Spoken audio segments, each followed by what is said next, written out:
Eu já postei um vídeo aqui sobre a síndrome da vaca caída, que dentro dessa síndrome existe uma doença que se chama hipocalcemia pós-parto. Se você conhece ela como febre do leite e não sabe como fazer para diagnosticar, para tratar o que acontece, como que essas vacas que têm essa febre do leite se apresentam para você conseguir identificar isso no campo, você tá no vídeo certo. Eu vou explicar tudinho aqui hoje no Descomplicando Doenças. Vamos lá ao começo. A hipocalcemia pós-parto é uma doença metabólica, do metabolismo. Não significa que a vaca está deficiente em cálcio. Só significa que a vaca naquele momento tem pouco cálcio no sangue. Hipocalcemia. É isso que quer dizer, é uma doença metabólica. Depois que ela passa por esse distúrbio, se ela for tratada adequadamente, ela se recupera. E se ela tiver outras gestações e você conseguir prevenir essa condição, ela não vai adoecer. E ela vai ser uma doença especificamente de vacas que têm uma média ou alta produção leiteira. Principalmente nas de alta produção, isso precisa ser muito mais vigiado de perto para que essas vacas não adoeçam. Porque o risco de morrer quando ela manifesta a forma clínica, que a gente vai falar mais pra frente, é grande. E quando que essa vaca vai adoecer? Mais ou menos até os 3 dias após o parto. E por que acontece isso? Essa vaca, quando ela tá nesse período, adoece porque tem baixos níveis de cálcio no sangue. Agora, por que tem baixos níveis de cálcio no sangue se ela não é deficiente em cálcio? Veja bem, quando uma vaca de leite está gestando, ela precisa de nutrientes e quanto mais perto do parto vai chegando, ela vai precisar de nutriente para ela, para o feto, para o colostro e para o leite. E aí quando o animal nasce, a produção de leite é maior e a produção de colostro é ativada, começa. Por isso que as exigências de cálcio durante esse período são altas.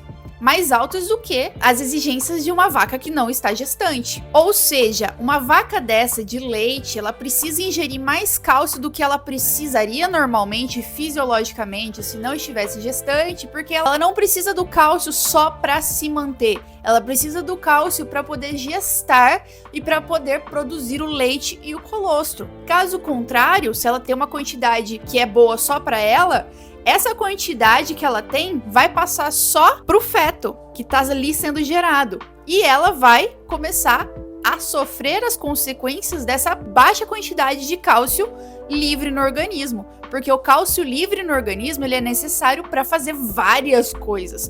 Para alimentar, entre aspas, as células. Faz parte da contração muscular e isso é muito importante que você saiba, principalmente nessa doença. Contração, e não só dos músculos esqueléticos, mas também contração uterina, contração de outros músculos lisos, como o trato gastrointestinal. E também é essencial para estimular os impulsos nervosos, para fazer agir os impulsos nervosos. E da onde vem esse cálcio? Esse cálcio vem sempre da alimentação. Se a alimentação não está adequada para o momento de vida daquela vaca em relação às exigências de cálcio, e não só de cálcio, vem de magnésio, de fósforo também. Geralmente um animal que tem hipocalcemia, ele também vai ter hipofosfatemia. Então, imagine você que uma vaca não está ingerindo a quantidade de cálcio que ela precisa para gestar, para produzir leite, para produzir colostro, para se manter viva. A consequência disso é que tem baixa quantidade de cálcio. Ok. Sabendo então das utilidades do cálcio, para que o cálcio serve no organismo, além de manter os ossos íntegros e firmes e fortes. Se uma vaca tem hipocalcemia, a consequência é que quando ela pare, ela vai começar a ter falha na contração muscular, ou seja, fraqueza muscular. Ela vai parar de comer porque ela já tá fraca, anorexia. E isso é uma coisa que é rápida quando ela entra na fase clínica, porque a hipocalcemia tem 2 fases, fase subclínica e a clínica. A subclínica é a mais importante, mas vamos aqui focar na clínica. Então, durante a fase clínica, ela vai manifestar os sinais clínicos. E a gente divide didaticamente essas fases em 3 fases. A fase 1 é uma fase que é imperceptível quase. Essa vaca fica mais distante do rebanho, fica mais apática, para de comer, tem tremor muscular. Por quê? falha na contração muscular, tem fraqueza. Depois vem o estágio 2, que o estágio 2 é o estágio perceptível. Ela entra em decúbito, primeiro external, e uma das características do decúbito external, nesse caso da hipocalcemia pós-parto, é que a vaca fica olhando para o flanco. É uma posição que a gente chama uma posição de autoauscultação. Ela encosta a cabeça no corpo dela em direção ao flanco. Essa posição é muito clássica no caso da hipocalcemia pós-parto. E além disso, com o passar do tempo, ela vai ficando mais flácida, porque ela não tem contração muscular. Então você pode mexer os membros, você vai conseguir flexionar, ela não vai dar coice. Com o passar do tempo, ela vai ficando mais alheia aos estímulos do ambiente. Tem taquicardia no começo, taquipneia. Ela precisa fazer o coração bombear, mesmo com aquela falta de força. As extremidades começam a ficar mais frias e o estágio 3 é a morte. Se esse animal não for tratado a tempo, ele morre. Se você fizer a necrópsia desse animal, você não vai encontrar nada. Não vai ter alteração macroscópica. E se encaminhar a amostra para exame histopatológico, também não vai encontrar nada. Porque é uma doença que age no metabolismo. Não vai ter necrose, não vai ter inflamação, não vai ter nada disso. Então na necrópsia você não vai encontrar nada. Mas é muito importante sempre fazer a necrópsia para descartar outras causas de vaca em decúbito. Por exemplo, as doenças neurológicas, doenças que causam necrose muscular e por aí vai. E eu te falei que a forma subclínica é a mais importante. Por quê? Porque ela é subclínica, ela é silenciosa. E por ela ser silenciosa, não manifestar sinais clínicos evidentes, isso é um problema. Como a hipocalcemia vai levar a falha na contratilidade, a hipocalcemia subclínica pode ser uma causa de distocia, de deslocamento de abomaso, de prolapso uterino, às vezes de emagrecimento nessas vacas, porque o trato gastrointestinal não está movimentando como deveria, ele tem hipomotilidade, e a contratilidade ajuda, facilita na absorção de nutrientes, ou seja, na falta de contratilidade ou numa contratilidade diminuída, os nutrientes vão ser menos absorvidos. Por isso ela vai perdendo peso ou deixando de ganhar peso. Então é uma doença silenciosa, mas que pode levar a prejuízos muito sérios no futuro. Desde perda de peso até partos distóxicos, retenção de placenta. Às vezes o animal tem repetição de cio, ele não consegue gestar novamente. E como vai diagnosticar isso? Bom, se você atende aquela propriedade frequentemente, é mais fácil de visualizar e de enxergar a partir das características epidemiológicas. Você tá ali dentro, você tá entendendo o que tá acontecendo. Então tem vacas no pré-parto, pariram. Se tem uma vaca que caiu, entrou em decúbito depois do parto, provavelmente isso é hipocalcemia. E aí vem a parte do diagnóstico terapêutico, que é administrar soluções de cálcio para aquele animal. Se aquela vaca tem hipocalcemia e você administra cálcio o mais cedo possível, ela vai reverter a situação, ela vai levantar, ela vai ficar bem. E aí o diagnóstico está feito. Outra forma de fazer o diagnóstico é através da coleta de sangue, da jugular, para dosagem de cálcio sérico. Mas, principalmente nos casos subclínicos, os níveis de cálcio séricos estarão normais, porque o organismo consegue, de uma certa forma, mobilizar o cálcio necessário para ficar ali naquela atividade mínima. Salvo nos casos mais graves, que aí sim, os níveis de cálcio sérico estarão diminuídos. Mas não é sempre, não é regra. E como que você vai tratar esses animais? Tá bem, eu já falei que vai administrar cálcio. Mas cálcio como? Onde? Por qual via? Na forma subclínica, como é uma forma menos grave, clinicamente falando, ou seja, tem menos chances do animal morrer, pode-se administrar pela via oral uma solução de gluconato de cálcio ou cloreto de cálcio nas primeiras horas após o parto, e aí você pode repetir após 24 horas dessa primeira administração, para evitar que essa vaca adoeça e evolua para a forma clínica. Agora, se você já encontrou esse animal deitado, primeira coisa, quanto mais cedo você tratar, mais chance você tem de reverter aquele quadro, de salvar aquele animal. E aí, como que a gente vai fazer? Não vai fazer pela via oral. Por quê? A administração pela via oral e a absorção pelo trato gastrointestinal é muito lenta. Só aquele animal tá doente, ele precisa daquele cálcio na hora, para aquele momento, para aquele segundo. O que você vai fazer? administrar gluconato ou borogluconato de cálcio pela via intravenosa. E lógico, tem que ficar cuidando desse animal, avaliando esse animal, porque ele pode ter recidiva. E aí, nesse caso, ele vai precisar de mais uma dose intravenosa de uma dessas duas soluções de cálcio. Tá bem, nossa, eu consegui tratar esse animal. O que eu vou fazer para não ter mais nenhuma vaca desse jeito?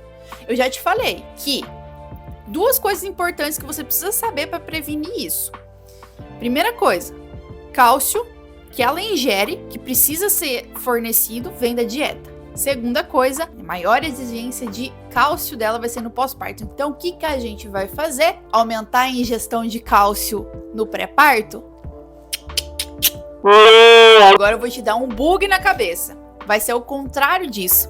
A lógica aqui é diminuir os níveis de cálcio no organismo antes do parto dessa vaca. Por quê? Ela não vai ficar com baixa quantidade de cálcio no organismo? Não.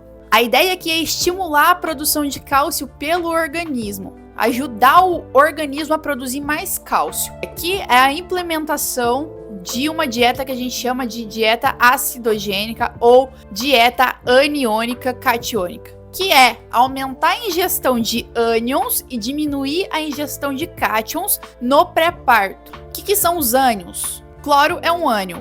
O que é cátion? Fósforo, cálcio, potássio, magnésio, todos esses são cátions. Se você implementa uma dieta rica em ânion e pobre em cátion, quer dizer que o animal está ingerindo mais cloro do que cálcio, fósforo e tudo mais. Isso vai dar ao organismo um estímulo para ele ativar a produção e liberação de hormônios para captar, para aumentar a absorção do cálcio quando ele for ingerido. Numa situação normal, quando a gente tem baixo cálcio no organismo, por exemplo, o que o organismo faz para captar? Ele fala assim, pim, nossa, baixou o nível aqui. Vamos aumentar esse nível de cálcio nessa pessoa? Paratormônio, liga aí. O paratormônio vai ser ativado pelas paratireoides e o paratormônio vai lá no osso, capta o cálcio lá do osso. Ao mesmo tempo, vem a vitamina D. Ah, vitamina D, acorda aí, vamos lá, absorve aí. Quando você comer alguma coisa que tenha cálcio, a vitamina D vai lá e capta o cálcio que tá ali no intestino. O rim, mesma coisa, vai aumentar a absorção de cálcio se uma molécula de cálcio cair ali no rim. Isso vai favorecer o aumento da absorção. O que acontece geralmente é que as pessoas dão muita alimentação à base de cálcio no pré-parto, durante a vida dela toda, achando que isso vai ajudar ela a não ficar deficiente depois, quando ela for parir, a ponto de deixar o organismo preguiçoso. Se você recebe comida na boca todos os dias, qual é o estímulo que você vai ter para levantar da cama e cozinhar? Nenhum, porque você sabe que vem alguém ali te dar comida na boca daqui 2 horas. É isso que acontece com o nosso organismo, a gente fica preguiçoso. Todas as moléculas e substâncias que são responsáveis por captar o cálcio no organismo, quando eles não precisam atuar, eles vão ficar lá preguiçosos, vão demorar para serem ativados. Demora é uma coisa que a gente não pode deixar aquele organismo daquela vaca que está quase parindo sofrer. Porque aí o organismo não vai conseguir mobilizar essa grande quantidade de cálcio que ele precisa. Ele precisa aumentar a atividade. E é por isso que essas dietas à base de ânion e pobres em cátions vão facilitar, vão ajudar a prevenir a hipocalcemia pós-parto. Outro tipo de dieta que você pode utilizar é, quando a vaca ainda está seca, dar dietas que são ricas em outros minerais e pobres em cálcio. Também pode funcionar. São 2 formas de prevenir através da dieta. Resumão, eu sei que eu falei bastante. Se a gente detalhar isso aqui, eu posso ficar até amanhã aqui falando com vocês. O que quer dizer hipocalcemia pós-parto? É uma doença que é causada pela deficiência de cálcio? Não. Uma vaca que tem hipocalcemia pós-parto não quer dizer que ela está deficiente em cálcio. Quer dizer que ela não tem cálcio suficiente para manter a lactação, a produção de colostro e a gestação, mais o organismo dela mesma durante o período pré-parto e depois pós-parto. E isso geralmente acontece porque a vaca